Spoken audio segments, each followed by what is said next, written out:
normal del abdomen. ¿Ustedes saben cómo es? Si yo lo viera, supongamos que esta es la parilla torácica, ¿sí? Lo veo de costado el paciente.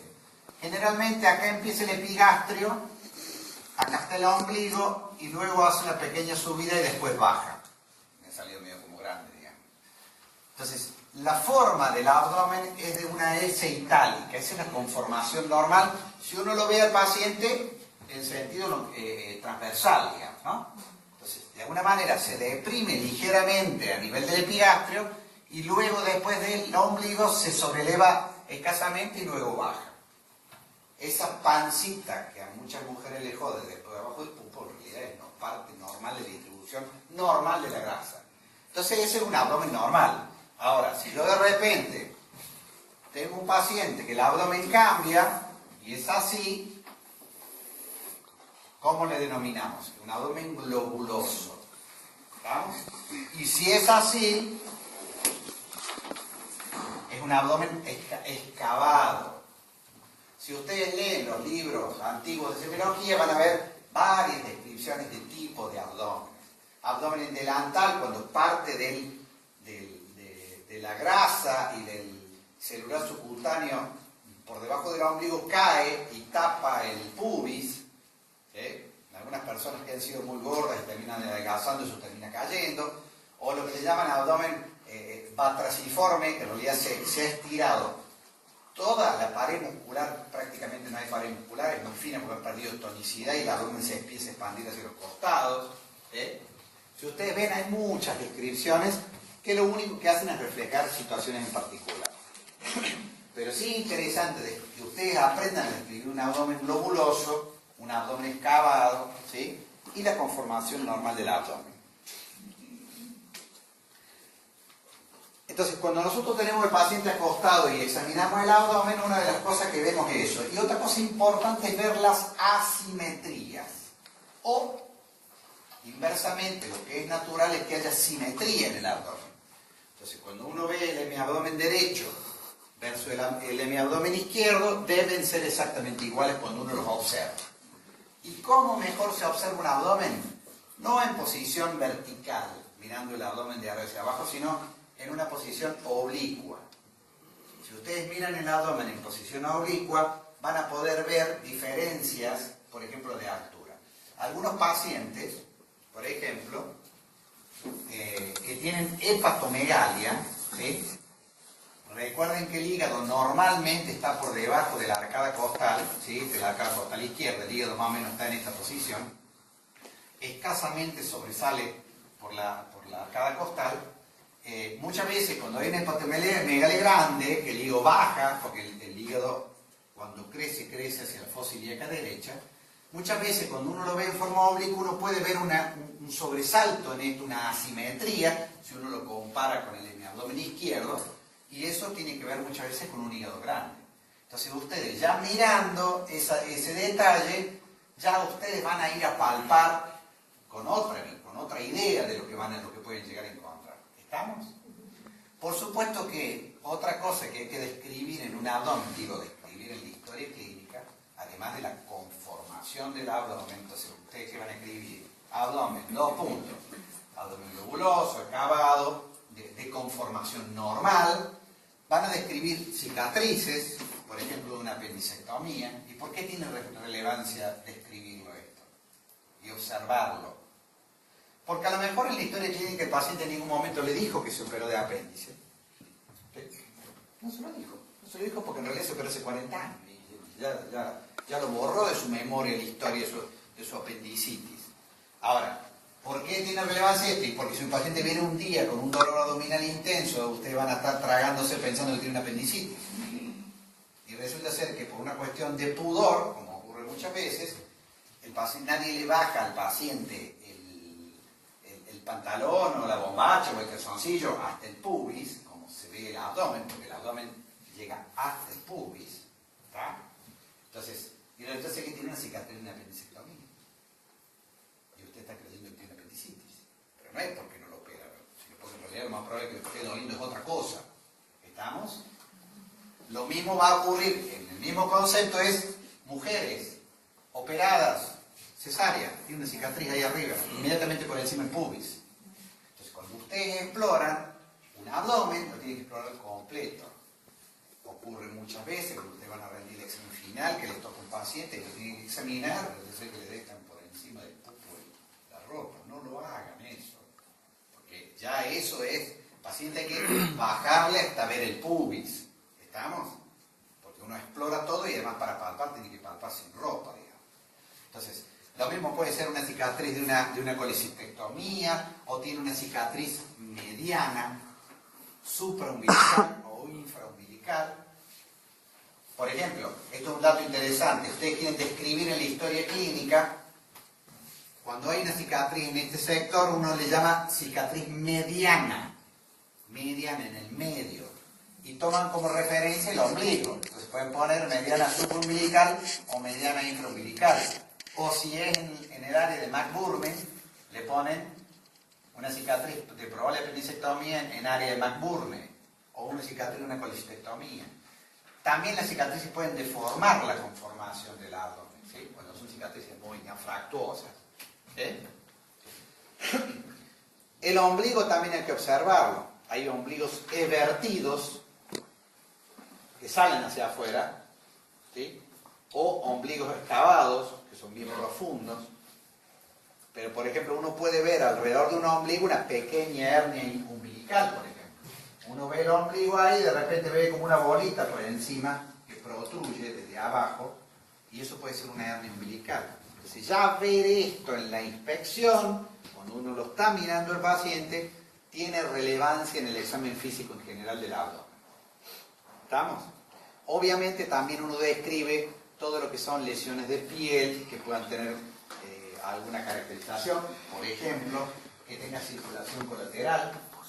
Uno le ve la circulación venosa como muy remarcada, la estructura venosa. Uno ve estas líneas azuladas que son las venas que atraviesan todo el abdomen llamativamente. Entonces uno puede poner en la historia clínica circulación venosa visible. ¿Y por qué tiene relevancia esto? En los pacientes que tienen hipertensión portal, pacientes cirróticos con hipertensión portal, la circulación venosa que normalmente debería ir del intestino a la porta y de la porta atravesar el hígado y después ir a la vena cava superior, ¿sí? Esa es la circulación natural. Por un problema de obstrucción en la porta, empieza a buscar, digamos, ese aumento de presión hace que las venas empiecen a buscar una circulación periférica, digamos, ¿sí? Y muchas veces esa circulación periférica puede venir de, por ejemplo, a través de las hemorroidales, suben, las hemorroidales se conectan con la vena cava inferior, entonces toman circuitos alternativos que muchas veces están cerrados y la sangre empieza a circular por una zona periférica. Eso se llama circulación colateral. Cuando vean el tema de cirrosis como síndrome, lo van a ver mejor. Pero digamos, esta observación, lo importante es la observación adecuada. ¿Sí? Bueno. Pasamos al tema de la ocultación, que habíamos dicho recién. El objetivo era poder identificar en el abdomen alguna anomalía ocultatoria. ¿Y qué se puede ocultar en el abdomen? En estos casos, ¿dónde ponemos el estetoscopio? Lo más conveniente acá en este caso es dividir en 4, no en los 9, porque realmente no tiene mucho sentido. Entonces, que uno ponga el estetoscopio acá, acá, acá y acá es suficiente para escuchar todos los cuadrantes del abdomen. Y hay dos cosas que hay que considerar. Primero, los ruidos hidroaéreos. ¿Qué es esto? Son los ruidos que genera el movimiento intestinal. Que en situaciones anómalas o patológicas, por ejemplo, un paciente que está con una gastroenteritis, está con diarrea, si ustedes le ponen el estetoscopio en la panza, van a escuchar miles de ruidos. ¿Sí? Antes había una descripción entre borborismo y meteorismo y toda una cuestión semántica poco útil, digamos. Lo importante ahora es identificar cantidades de ruidos. Entonces, uno pone el estetoscopio y lo estadísticamente que corresponde es que como que haya normalmente entre 5 y 35 ruidos hidroaéreos por minuto. 5 y 35. Si ustedes se fijan, el margen es muy amplio entre 5 y 35. ¿Sí? ¿Cuál es el objetivo? Y porque en realidad no todo el mundo es igual, no todo el mundo tiene la misma cantidad de ruidos. Hay personas que tienen panzas muy activas, digamos, entonces son ruidosos naturalmente, eso no quiere decir que sea patológico. Pero un paciente que está con una gastroenteritis, o está con una pancreatitis, que está con un abdomen de lucha, o al revés, por una pancreatitis puede tener un hilio paralítico, en lo cual no hay ruidos hidroaéreos, lo cual implica una situación de urgencia. Si nosotros estamos un minuto poniendo el estetoscopio y escuchamos un ruido hidroaéreo en un minuto, quiere decir que algo le está pasando a ese abdomen. ¿Sí? Por supuesto que todo esto uno lo pone en el contexto. Uno pone este tipo de exámenes en el contexto del paciente que ustedes ya interrogaron, le preguntaron cuándo era su motivo de consulta, cuál fue su antecedente de la enfermedad actual, cuáles son sus antecedentes fisiológicos, patológicos, epidemiológicos, todo, ¿sí o no? Estamos examinándolo. Entonces, no es lo mismo que venga, que sea ella, que es joven, y dice, doctor, me quiero hacer un chequeo médico, y yo le pregunto si tiene síntomas, no tiene ninguno, no tiene ningún antecedente, yo examino el abdomen, lo pongo en ese contexto. Ahora, si viene una persona que me dice que hace 48 horas que está con un dolor abdominal que no aguanta, que el dolor tiene estas características, que siente el abdomen hinchado, ocultar su abdomen tiene un objetivo diferente. Digamos, mis antenas se empiezan a prender antes de examinarlo. ¿Está claro, chicos? Nunca saquen de contexto esta historia de lo que ustedes interrogaron. ¿Está? Bueno, y la otra cosa es que mediante la ocultación uno puede determinar soplos. ¿Sí? Por ejemplo, uno puede determinar soplos de las arterias renales. ¿Sí? Entonces, uno pone el estetoscopio en los 4 cuadrantes, como le puse yo ahí, y se queda un ratito y escucha. Puede haber soplos. Entonces, eso no condiciona a hacer algún estudio de mayor complejidad para tratar de determinar qué es lo que sopla en ese paciente. ¿Estamos? Entonces, ese es el objetivo de la ocultación. ¿Sí? Soplos y caracterizar ruidos hidroaéreos, fundamentalmente la cantidad.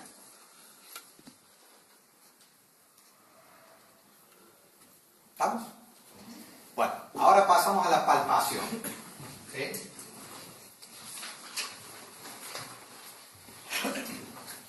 Bueno, acá hay una cosa que quiero conceptualmente dejarle bien en claro y que además ustedes lo hagan de esta manera. Básicamente, el objetivo primero de la palpación es que ustedes deban palpar los 9 cuadrantes. ¿Sí? Si yo tengo los 9 cuadrantes acá y voy a palpar, no tengo que olvidarme de palpar ninguno. ¿Por dónde empiezo? ¿Empiezo por hipocondrio derecho? Da lo mismo. Si empiezan por acá, si empiezan por acá, si empiezan por acá, si empiezan por acá. No importa. Siempre y cuando no se olviden de palpar los 9 cuadrantes. ¿Está? A excepción del caso en que el paciente diga que viene porque está con dolor en uno de los cuadrantes. Por ejemplo, volvemos al caso del apendicitis, el paciente dice que empezó el día anterior con un dolor en el epigastrio y ahora el dolor lo tiene ahí. Entonces uno lo acuesta al paciente y cuando empieza a palpar, trata de evitar, o mejor dicho, dejar para el último la fosa ilíaca derecha. ¿Está? Ese es el único criterio que uno usaría para modificar el sistema.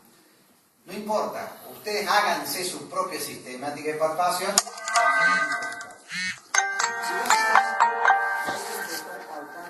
Haciendo lo que se llama palpación superficial. ¿Alguien quiere venir? Ponerse de ejemplo y yo le palpo el abdomen.